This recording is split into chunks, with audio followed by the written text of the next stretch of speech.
Hooggantoota ABO fi seenaa bilisummaa qabsoo Oromoo gidduu seenaa hooggantootaa fi wareegama sabaa dhukkuba keessoo fi saaxiluu fi inshuraansii siyaasaa.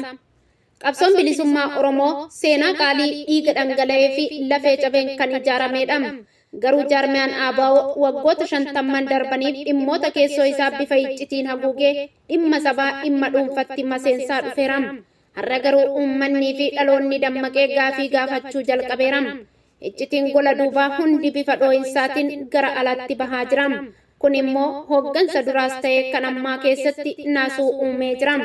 Sababni isaas gaafatamummaa sabaa jalaa ba'uun danda'amaa waan hin taaneef. Kitaaba Obbo Leencoo Lataa fi Saaxilamuu Dhugaa Seenaa Qabsoo Bilisummaa Oromoo. Kitaabni seenaa fi muuxannoo Obbo Leencoo Lataa irratti hundaa'ee dhiyeenya kana bahee ulaa waggoota hedduuf cufamee ture banuun namoota baay'ee kuffisee kaaseera. ABO'n akka handaaqqoo cuucii ishee hammattee jirtutti iccitii keessoo isaa dhoksee buluuf yaalus dhugaan seenaa akka dubbiin dhoohe baheera. Taateewwan bara 1991 duraa fi booda turan keessattuu haalli itti murtiiwwan gurguddoon itti murtaahan hooggansi jiru bifa kanaan ifaa deema jedhee waan hin eegneef burjaajii guddaa uumeera. Dhugaan seenaa saba irraa dhokfamaa ture kun yeroo ifa bahu dhaloonni amma maaliif akkas ta'e jedhee akka dubbisuu fi murtii hooggantoota irratti shakkii horatu godheera. Qabsoo keessatti maatiin hooggantoota ari'atamaa hidhaa fi gidiraa guddaa keessa darbuun isaanii hin haalamu gumaacha guddaas godhaniiru. Garuu asirratti dhugaan qorataa fi dhaloota gaddisiisu tokko ni jira. Ilmaan hooggantoota gurguddoo qabsoo kana geggeessaa turan hedduun isaanii har'a lubbuun jiru. Biyya alaa keessatti baratanii hojjetanii jireenya boqonnaa qabus ni jiraatu. Kun mirga isaaniiti. Garuu ajajaa fi murtii hooggansa isaanii jalatti ilmaan qotee bulaa fi barataan Oromoo kumaatamaan lakkaa'aman lubbuu isaanii qabsoo bilisummaa Oromootiif kafalaniiru. Murtiiwwan hooggansaa tokko tokko kan fedhii dhuunfaa fi oofinsa siyaasaa yeroo irratti hundaa'an gaddi qabsaa'otaa fi maatii wareegamtoota akka gubatan godheera. Haati qotee bulaa Oromoo ilma ishee qe'etti hambistee dhabdee osoo gaddituu murtii siyaasa badaa jallina hooggansaatiin maseenuun gadda sabaa dachaa ta'a. Obbo Daawud Ibsaa qabsoo bilisummaa Oromoo kuffisanii kaasuun rakkina hedduu keessa darbaniiru kun dhugaa seenaati. Garuu erga hooggansa ABO dhuunfataniin booda jaarmicha keessatti dimokiraasiin akka badu godhaniiru jedhamanii qeeqamu. Caasaan ABO dhimma sabaa osoo hin taane akka dhuunfatti murtii nam-tokkeetiin hoogganamuutti jijjiirame. Qabsaa'onni dhugaa fi hayyoonni yaada addaa qaban gandummaa fi garagaltummaa maqaa jedhuun dhiibamaa namoota dantaa dhuunfaa hordofanii fi dabal agentii akka Girmaa Xurunaafaa fi fakkaattota isaa ofitti dhiyeessuun jaarmicha laaffiseera. Heeraa fi seera ABO maqaa qofaaf hafeen nam-tokkeen akka fedha isatti akka murtii dabarsu gochuun wareegama sabaa gatii dhabsiiseera. Waboo Jaalmarroo fi maamila isaa obbo Jireenyaa Guddataa sodaan uummataa inni guddaan seenan badaa fi jallinni hooggansaa sun bifa biraatiin dhaloota har'aa birattis deebi'ee deemaa jiraachuu isaadha.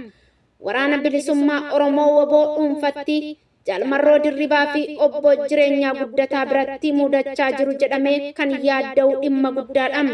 Tooftaa waraanaa fi siyaasa hiyyeessaa yookiin dadhabaa walqunnamtii sabaa fi hayyoota gidduu jiru jabaachuu dhabuun qabsoon sun akka garagalma isatti hin deemne gufuu ta'eera. Ammas taanaan marii sabaa malee murtiiwwan lafarratti darban lubbuu ilmaan Oromoo qaalii ta'an galaafachaa jiru. Sabni dhimma kana ija irratti banatee ilaaluu qaba. Bilisummaa walabummaa moo dimokiraasii kufaatii qabsoo bilisummaa Oromoo keessaa inni guddaan kaayoon keenya maalii kan jedhu irratti ejjennoo dhabuu fi yeroo yerootti afaan jijjiirraa deemuudha. Kunis saba gidduutti burjaajii guddaa uumeera.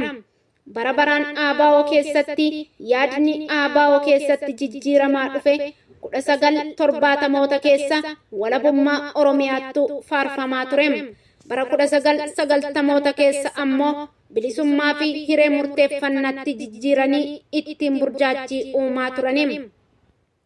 Bara 2018 booddeen ammoo federaalizimii fi dimokiraasii dhugaa Itoophiyaa keessatti kan jedhutti jiru biyya walabaa ijaarrachuun cubbuu ta'ee argame. jijjiiramanni yaadaa fi dantaa yeroo irratti hundaa'e kun sabicha walgansiiseera. Sabni maal akka hordofuu fi galmi dhumaa maal akka ta'e wallaalee rakkachaa jira. Yeroo sitti tolu walabummaa, yeroo sitti dhiphatu dimokiraasii Itoophiyaa faarsuun gandummaa fi burjaajii malee bu'aa hin finne.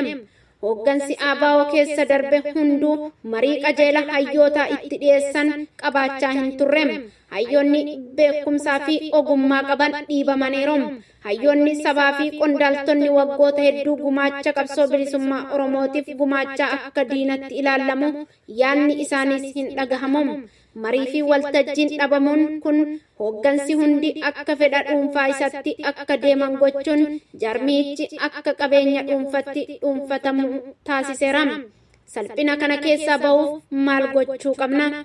Oromoon salphina burjaajii fi wareegama dhumaatii hin qabne kana keessaa bahuuf ejjennoo jajjabaa dhuunfaa fi ijaaramaa fudhachuu qaba.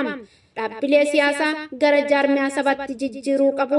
Hooggansi dhuunfaa fi murtii dhoksaan dalagamu dhaabamee jaarmiyaan Oromoo qabeenya sabaa ta'uu isaa mirkaneessuu heeraa fi seerri jaarmiyaa nam-tokkee olitti hojjechuu qaba. Kaayoon qabsoo Oromoo tokkoo fi kan hin jijjiiramne dhalootas kan hin burjaajessine ta'uu qaba. Walabummaa moo federaalizimii murtii qulqulluu sabaaf ibsamuutu irra jira. Tuffiin hayyootaa fi qondaaltota irratti deemaa jiru dhaabbatee beekumsaa fi dandeettii walitti dhufee maree sabboonummaa irratti hundaa'e geggeessu. Sabni wareegama kafalu malee murtii hooggantootaa callisee fudhatu ta'uu dhiisee hooggansa irraa gaafatamummaa cimsatee gaafachuu qaba. Yoos qofadha wareegamni Oromoo gatii dhugaa argachuu kan danda'u. Barreessaan Jaalchichaa Goobam.